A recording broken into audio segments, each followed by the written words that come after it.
Hello, everybody. Welcome back to Beyond 90 Football. And we are doing our World Cup preview episodes. And today we're on Group B. We're looking at one player from every team at the World Cup this summer and telling you basically who to watch out for this campaign. I'm joined by my co-host, Spencer. Spencer, how are you doing today? I'm doing really well, Kish. This is some people may not see this and be like, "Oh yeah, I'm really excited about Group B," but I think we found some pretty cool players to highlight. So I'm pretty excited about this one. And the first one that we're going to be starting with is Canada. The player we'd like to highlight. He's a guy that played for Zerbi at Marseille, and that didn't go so well. A little bit of a falling out with their personalities, but he's found his footing at Sassuolo. His name is Ismael Koné. Kish, tell us about him. Yeah, so Ismael Koné, like Spencer said, had a falling out with Zerbi on camera. So that's around if you guys want to see that. But he is a very, very talented player. And to be honest, I can see why he's not necessarily a Zerbi type midfielder, because he's a player who wants to take lots of touches and carries the ball very, very well over large distances. As we know, Zerbi is much more of a one-touch, two-touch guy. But he's been excellent for Sassuolo.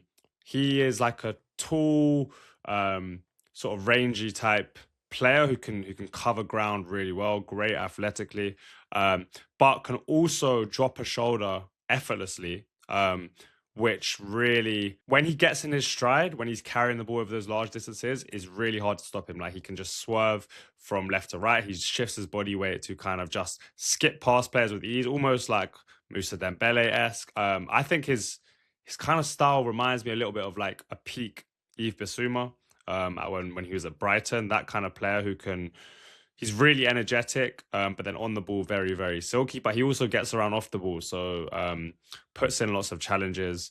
And yeah, just like a very, very good, quite all-round type midfielder. I think what's really interesting is Canada play under Jesse Marsch.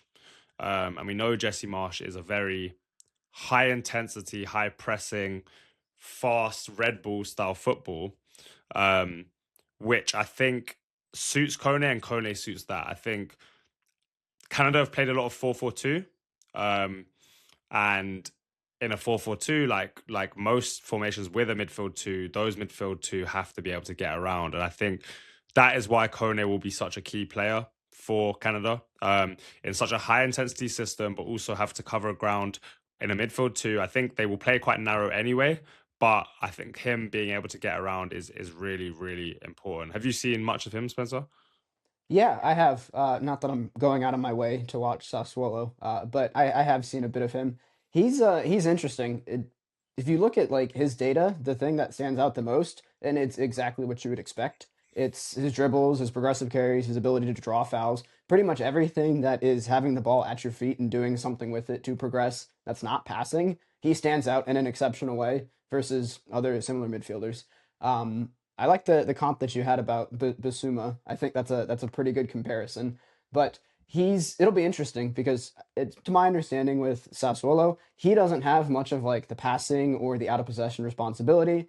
They have Nemanja Matic that plays like a holding midfield, I think, in a midfield three. So it'll be a much different scenario playing for Canada if they when they do a 4-4-2. There's a lot more ground coverage that's going to be needed, and not that he can't do that. He definitely has the athletic ability to do that, but it's not something that he's asked to do at a club level. So I think how that translates to Canada is going to be something that's interesting to watch. Yeah, and I think as Sassuolo, he gets much more attacking freedom and responsibility. And I don't think that necessarily suits him. I like him in a more deeper role. And I think with Canada, I think you'll see, well, first thing you'll see them play on, I think, on the counter attack a lot.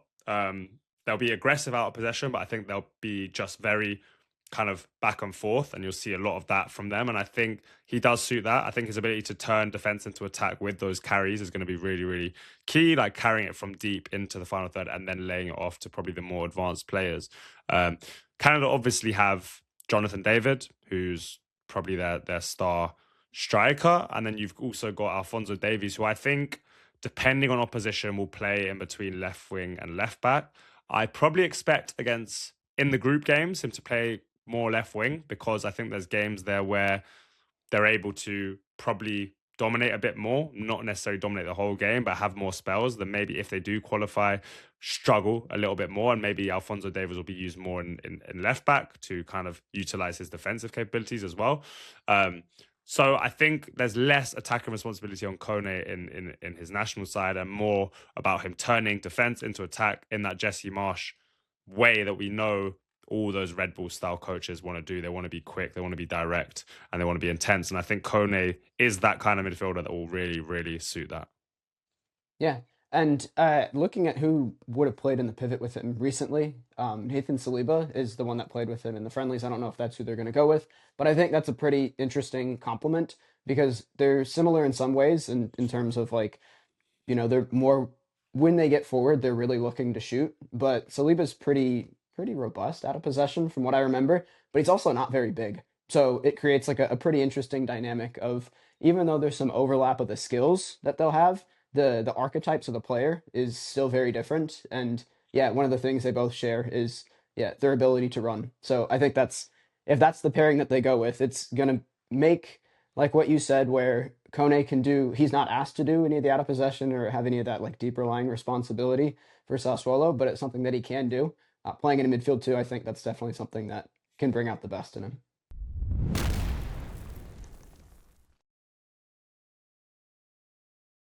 So the second team we're going to be looking at is Bosnia. And we have picked out a very exciting left-footed centre-back who also plays for Sassuolo, interestingly.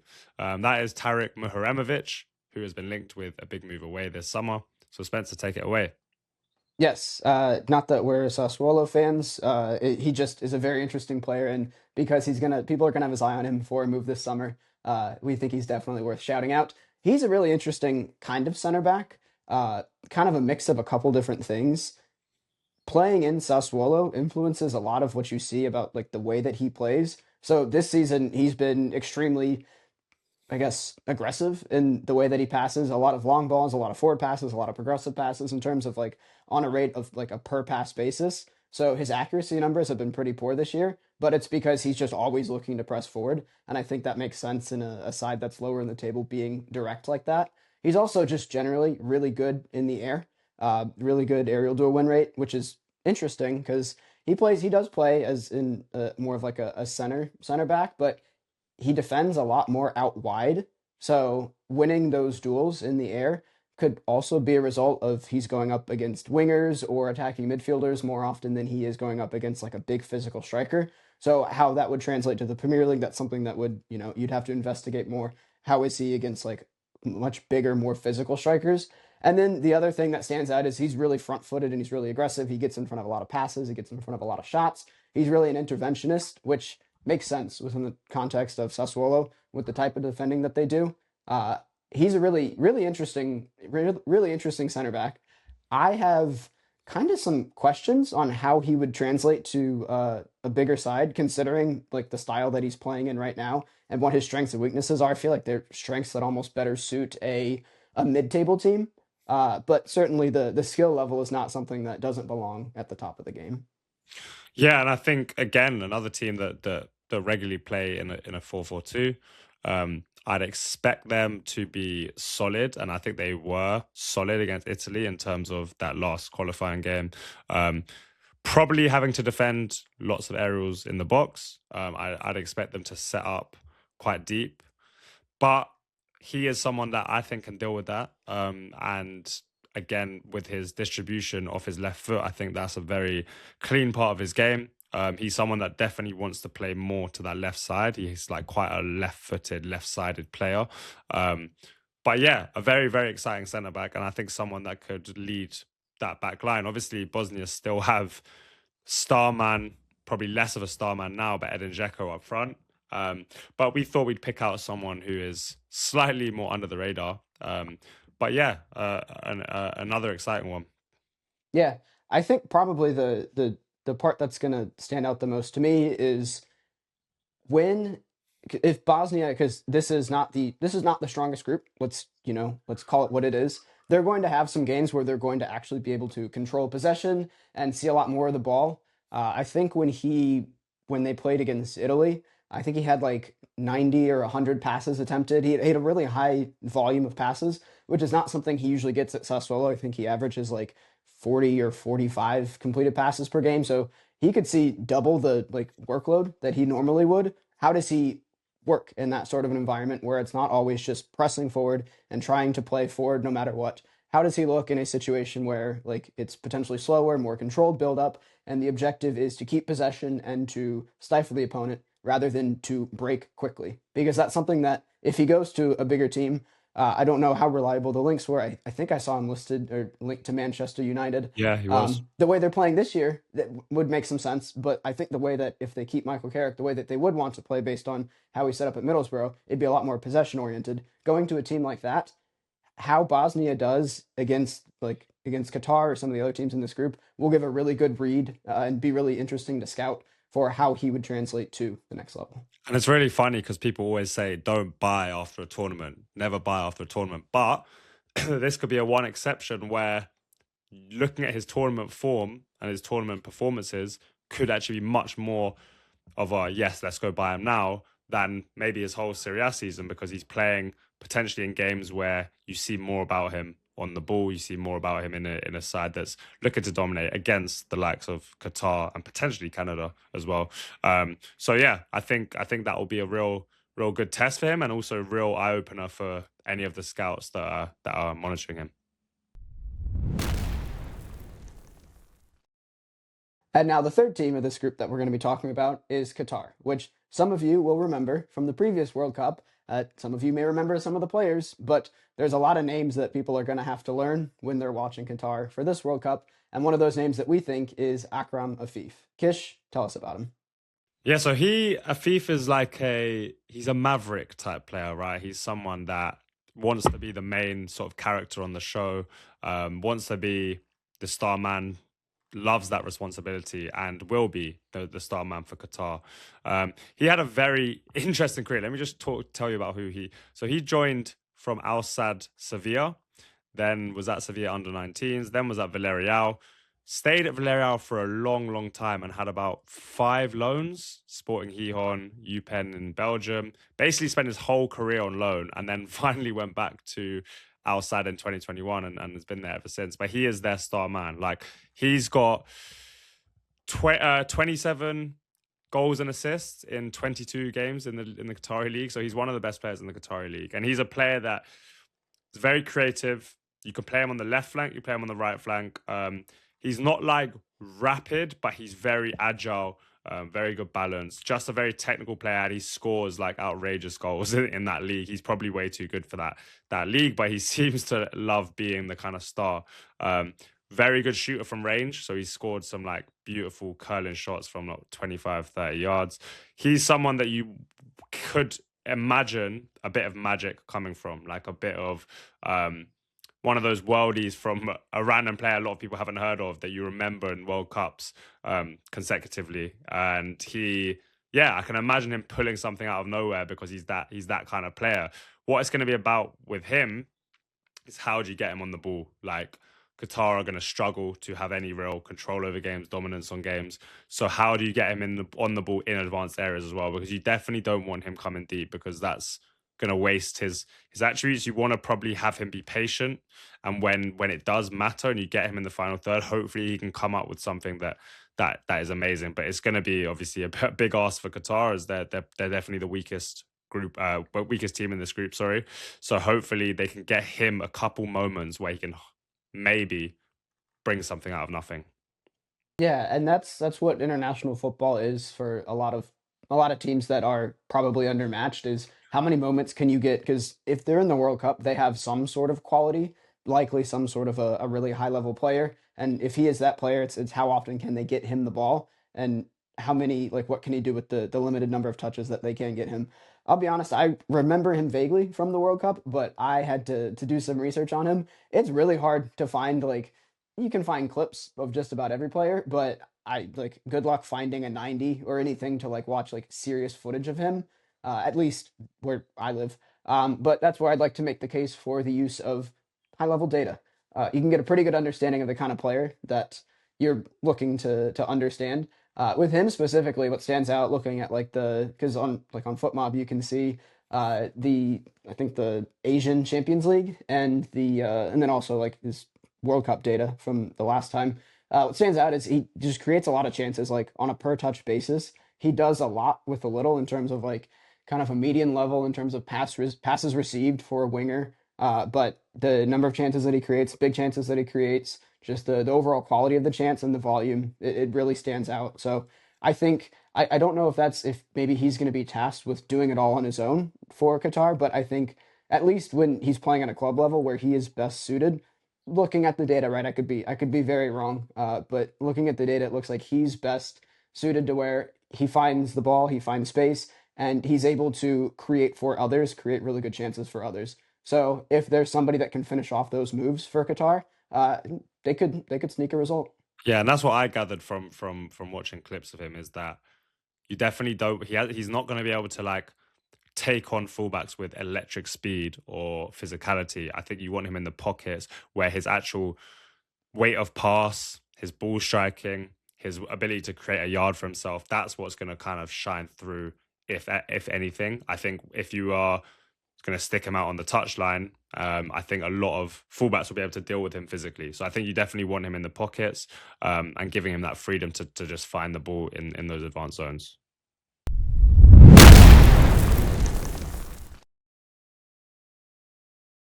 And the last team we're going to be covering is Switzerland, who I would say is probably the favourites for this group. It's a player we've discussed on the channel before and a player that both me and Spencer are massive, massive fans of. That is Johan Manzambi.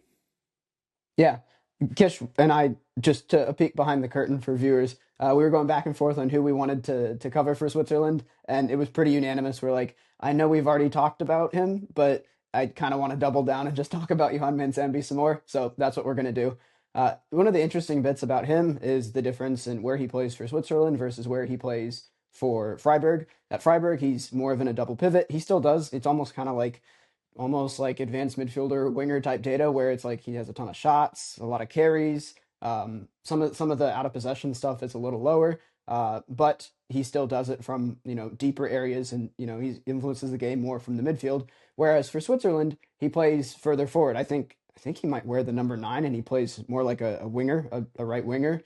I think part of the reason for that, and Kish, I'll throw it to you in a second to get your thoughts, but I think part of the reason is twofold. One, the midfield for Switzerland is actually pretty settled. Remo Freuler and Granit Xhaka, that's a pretty good midfield for the international level. They probably work really well together, and they've been doing it for a while. So he's not breaking into that pivot, but also this idea that when you're in international football, because these players don't get so many games together, and the systems that you can set up aren't as intricate, it's more just relying on individual brilliance, and individual brilliance makes a bigger difference further forward. So playing someone like him as a more of a right midfielder or as a right winger influences the game more for Switzerland. Yeah, and I think midfields in international tournaments are so important, right? I think because that is often where games are won and lost, and because also like we just said, they don't get huge tactical instructions, so it's so much about the feel of the game. Like, how can you look at this game and how can I control it, when to speed up the tempo, when to slow the tempo? And I think in that too, you've got Xhaka and Freuler, who are very, very experienced, good players who have played at a very good level, right? And with someone like Manzambi, you have a bit more youthful energy, right? In this group specifically, I think Switzerland will go into every single game and think, we can control this game. And then you get more probably from Manzambi being further forward with his dribbling ability, with his athletic ability, with the fact that he can just pop up pretty much everywhere, do a lot of running for the team. And then you have more settled players in terms of Jacques and Freuler, who are very experienced to be able to control games. It'll be very interesting to see if Switzerland go on and advance and they come up against a France or a Portugal or whatever it is, whether they want to have more of energy or more of that Manzambi energy in midfield, or maybe they play a midfield 3 with him in there. It's also worth noting that Dan Ndoye favours that right side as well. He's one of Switzerland's key players as well. So whether or not one of them plays on the left, whether one of them's on the bench, that'll be an interesting one to see. But I really expect Manzambi to have a tournament where he stands out and people are like, who is this guy? And he gets a lot of hype. Yeah, this is the classic case of you were mentioning it before of don't buy after a tournament. I'm not sure we're going to learn anything that we don't already know about him. We already know that he can play in midfield too. We already know that he can play more as an advanced attacker or as a winger. He's just going to likely, or he could just stand out and really catch people's eye. And you're going to have to pay more for things that you already knew. The other situation that we talked about earlier, where it's like with Tarik, it's more like you can learn something about the player and then the price goes up, but just because you've certified and you have more knowledge of the player. We're not going to learn anything about Manzambi. People are just going to wake up to the reality that already is with him. And yeah, he's brilliant. He's yeah, I wouldn't be surprised if the price of the brick going up. I wouldn't be surprised if it doubles. One of the interesting things though is that, well, Switzerland has two Sevilla players, Jabril Sow and Ruben Vargas. Sevilla sucks. And it's funny the disparity of like their level for Switzerland versus at Sevilla. Ruben Vargas may start some games over him as the right winger, as one of the attacking midfielders. So that's just something to watch. But just it's so interesting to me and it really just shows the dichotomy of the level and the reality that is club football versus international football. And yeah, I'm really excited to see Manzambi. Just quickly, when you think of Manzambi out wide, what are the key attributes you think he can provide when he's playing more of that advanced wide role? Yeah, so it's some of the same things that he does from the midfield. He has like a winger's one-on-one dribbling ability. He can beat his man with quickness and with strength, so that's definitely something that he'll be able to provide. He's also, you can tell me about his technique or like his ability in this regard, but it seems like his ball striking and his ability to find a shot and take the right shot and like place it well, it's also really, really good. So not that he has like the striker's timing or finish or anything, but he's going to be a threat to score goals.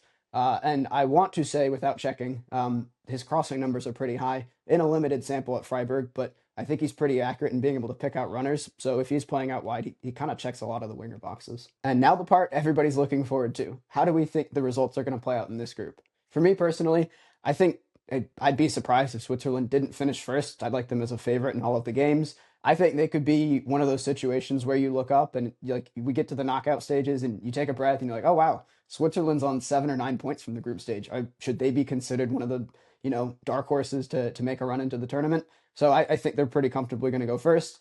I think probably Qatar is going to go last. And then the big question for me is Canada versus Bosnia.